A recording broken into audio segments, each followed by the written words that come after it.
Hey, in this video, I would like to do a short review on extrema on some interval. Okay, so firstly, let's remind a little bit about theory, right? Uh, we have two kind of extremas. First is local, or sometimes we call relative, and another one is global, or sometimes we call absolute. How to classify those things, right? So global means when you consider your function on some interval, right? Global means the maximum value of that function on the whole interval. Okay, uh, so let's say looks like this, right? And here is your interval A and B. So global is this, right? Here is global maximum, which is the highest one, and here is global minimum, which is the lowest one, the lowest one. And how about local or relative extrema? You see, local and extra and relative looks like here, right? So if you consider this point is the highest point in some neighborhood, right? And this neighborhood should be an open interval in R1, in the number line. So this point is local maximum. And at the same time, this guy is the lowest, but in a very small neighborhood of this point. So that is local minimum. So I hope based on this picture, you can see the difference between local and global absolutes and relative extrema. Okay? And now let's see. Based on this picture, we will see the way how to find all local maximum, local minimum, and how to find global maximum, global minimum of a function on some closed interval. Okay.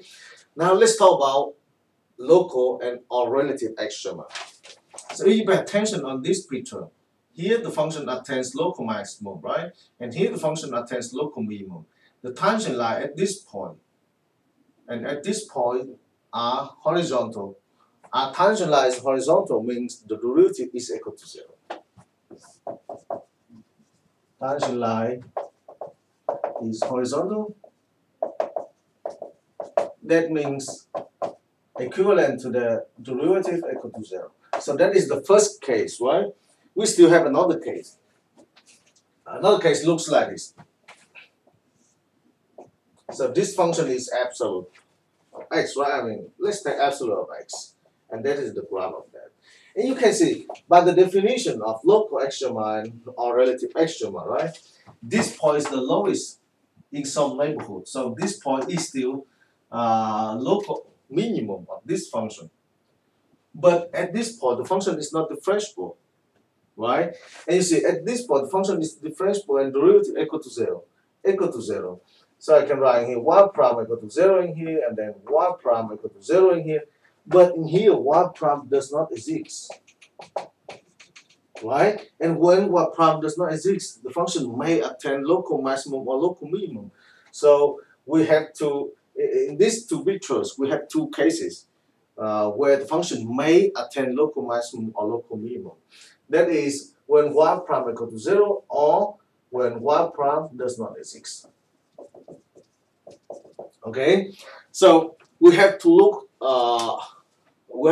for local maximum, local minimum at points where the first derivative equal to 0 or the first derivative does not exist. Those points are called critical points. So in these two cases, those are called critical points.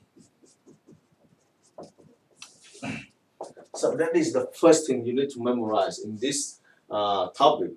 Critical points. And then you see, from here and from here, right, we can first, in order to find local minimum or local maximum, we need to find critical points. That means we have to consider one or two cases, y prime equal to 0 or y prime does not exist. From this, we can find all number x, right, all critical points for the function x. And then we'll see, we have to make the chart, and we have to consider when the first derivative changes the sign. You see, in this case, the first derivative changes the sign, right? change the sign, because in this part from the left hand side, the derivative is bigger than 0, and then the derivative equal to 0. You see, and then the derivative change the sign from positive to 0 to negative. So in this case, the function attains local maximum. But in this picture, the first derivative is negative, and then equal to 0, and then positive. But in some cases, you know, the derivative does not change the sign. So we have to consider that case very carefully. Okay. Let me repeat that. I mean, do some small summarize. In order to find local extrema, the first step we need to do is consider this equation on y prime does not exist, and then we have made the chart for the first derivative. Okay, I will tell you how to make the chart for the first derivative. Now let's consider the following example. We'll turn back to this example later for global extrema. So let's see the function f of x equal to x to 5 minus 5x to 4. Okay, let's find all relative extremas of these functions. Local extrema. So the first step, you see, I have to take derivative, and the derivative equal to 5x to 4 minus 20x to 3, right? Since the derivative is polynomial, polynomials, you know, are defined everywhere. So we don't have the second case, you know, the first derivative does not exist. We don't have this case, we only have this case. So let's set the derivative equal to 0, and solve for the x. I will factor 5x to third out, right? I have 5x to third, and then here I have x, and here I have minus 4 equal to 0. From here I get x equal to 0 or x equal to 4. X equal to 4 comes from here. So this function has two critical points. Second step, make the chart for the first derivative. So I make this chart. In the first row, I have all information about x. In the second row, I have all information about the first derivative. And in the last row, I have information about the y, right? So here I get negative infinity, here I have positive infinity, and I have to express all critical points of this function in the first row, f for 0 and 4. At 0 and 4, the derivative is equal to 0. So we have three intervals, right? And we have to consider the sign of the derivative in each interval. In order to do that, we have to pick an arbitrary point from each interval, and then we plug that point into the derivative. Okay? You see, for example, between 0 and 4, I will pick 1, right? I pick 1. I plug 1 into the derivative. Here I have 5, 1 cubed, 1 minus 4. So this number is positive, but this number is negative, 3. So the product should be negative, right? That means the first derivative is negative of the whole interval. Okay? You can do the same thing for this interval. You pick negative 1, you plug negative 1 into the derivative. You get negative 1 in here, right? Because here the power is 3. So negative 1 in here, you have negative 5. Negative 1 with negative 5 is positive. I don't care about the exact value. I just know that is positive. Similarly, you can pick 5 and you plug 5 into the derivative. You get a positive. Okay? So from here, since the first derivative is positive, the function is increasing. The first derivative is negative, the function is decreasing. Here, the function is increasing. And from this picture, you can see that actually the function attains local maximum at 0. So this is local maximum.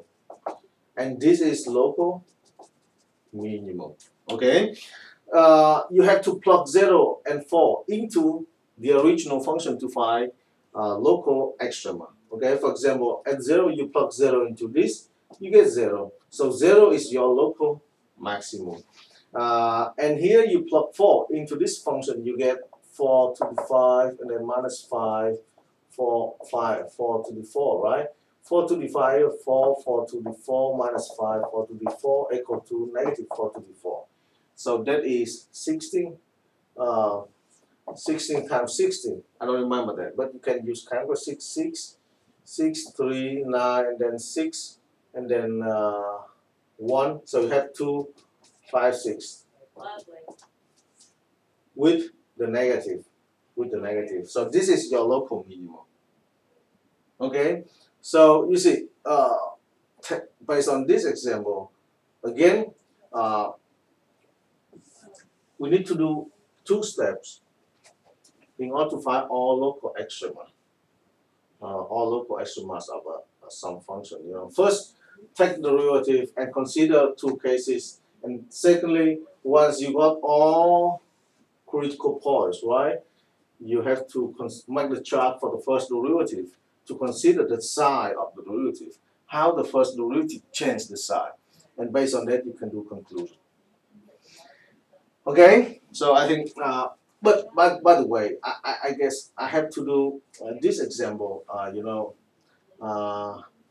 so that I will not do another extra video for you.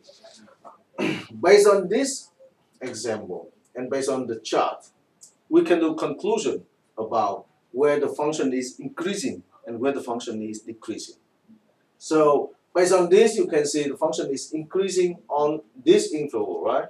And the function is a union with 4 infinity, but the function is decreasing on 0 and 4. So you can see that actually we have one chart, right? But that chart helps us to answer on 2 questions. The first question, find all extreme points, all extreme points, all extreme values. Okay. The second question, find open intervals where the function is increasing or decreasing. Alright? So I hope that video is useful for you. If you have any questions, just feel free to let me know in comment.